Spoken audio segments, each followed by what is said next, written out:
জিন মরলে কোথায় যায়? ইসলাম কি বলে? জিন আগুন থেকে সৃষ্টি, এটা আমরা সবাই জানি।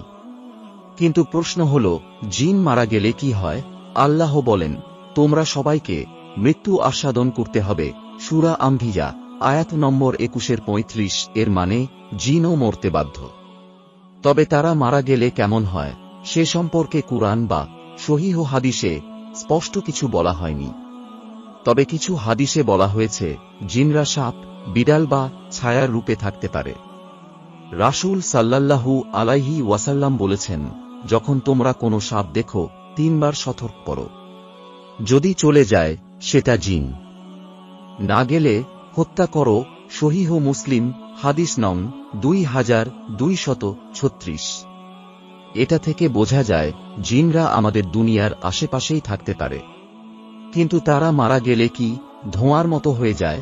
এ প্রশ্নের উত্তর একমাত্র আল্লাহই ভালো জানেন। আপনি কি জিন নিয়ে আরো জানতে চান? তাহলে কমেন্ট করুন, জিন নিয়ে আরো জানতে চাই। এটা একটি ইসলামিক চ্যানেল। ইসলামিক ভিডিও পেতে সাবস্ক্রাইব করুন।